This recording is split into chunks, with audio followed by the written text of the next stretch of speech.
Assalamualaikum warahmatullahi wabarakatuh. Perkenalkan nama saya Atanirata Bilqis. Di sini saya akan mempresentasikan materi yang berjudul teori kecerdasan majemuk atau bisa disebut multiple intelligence yang dikemukakan oleh Howard Gardner pada tahun 1983 melalui bukunya Frames of Mind.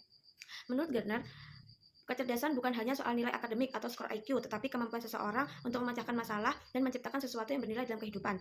Jadi, seseorang tidak bisa dinilai cerdas hanya dari prestasi akademiknya saja, karena setiap individu memiliki potensi kecerdasan yang berbeda.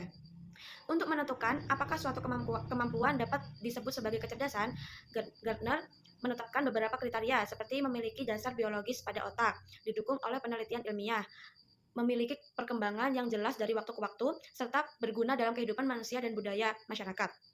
Berdasarkan hal tersebut, Gardner membagi kecerdasan menjadi beberapa jenis. Yang pertama, kecerdasan verbal linguistik, yaitu kemampuan menggunakan bahasa dengan baik dalam berbicara maupun menulis. Yang kedua, kecerdasan logis matematis, yaitu kemampuan berpikir logis, menganalisis, dan memecahkan masalah angka. Yang ketiga, ada kecerdasan visual spasial, yaitu kemampuan memahami gambar, bentuk, warna, dan ruang. Yang keempat, kecerdasan musikal, yaitu kepekaan terhadap nada, irama, dan pola suara. Kelima, kecerdasan kinestetik, yaitu kemampuan menggunakan dan mengontrol gerakan tubuh secara terampil. Yang keenam, kecerdasan interpersonal, yaitu kemampuan memahami perasaan orang lain dan bekerja sama dengan baik. Yang ketujuh, kecerdasan interpersonal, yaitu kemampuan memahami diri sendiri, termasuk emosi dan motivasi pribadi. Yang kedelapan, kecerdasan naturalis, yaitu kemampuan mengenali dan memahami alam, tumbuhan, hewan, serta lingkungan sekitar. Dan yang terakhir, kecerdasan eksistensial, yaitu kemampuan memikirkan makna hidup, nilai-nilai, dan keberadaan manusia. Hal ini menunjukkan bahwa kecerdasan manusia dapat beragam dan tidak hanya terbatas pada kemampuan akademik seperti matematika atau bahasa saja. Dalam dunia pendidikan, teori ini memberikan pengaruh besar karena menekankan bahwa setiap siswa memiliki gaya belajar dan keunggulan yang berbeda-beda. Oleh sebab itu, sebagai guru tidak seharusnya hanya menggunakan satu metode pembelajaran saja, tetapi perlu menyesuaikan strategi belajar agar seluruh siswa dapat berkembang sesuai potensinya.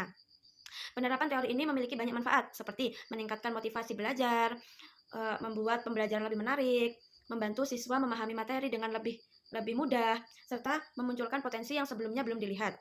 Contohnya, dalam pembelajaran biologi, siswa dapat diajak melakukan observasi alam secara langsung. Materi hafalan dapat dibuat dalam bentuk lagu, dan materi rumus dapat dijelaskan melalui gambar atau model visual agar lebih mudah dipahami. Meskipun teori ini sangat populer, ada juga kritik yang menyatakan bahwa beberapa aspek dalam teori ini lebih tepat disebut sebagai bakat atau keterampilan daripada kecerdasan. Namun, secara keseluruhan, teori multiple intelligence mengajarkan bahwa setiap orang memiliki kecerdasan dalam bentuk yang berbeda-beda. Tidak ada manusia yang tidak cerdas. Yang ada hanyalah perbedaan dalam cara berpikir, belajar, dan mengekspresikan kemampuannya. Sekian dari presentasi saya. Mohon maaf bila ada salah kata. Wassalamualaikum warahmatullahi wabarakatuh.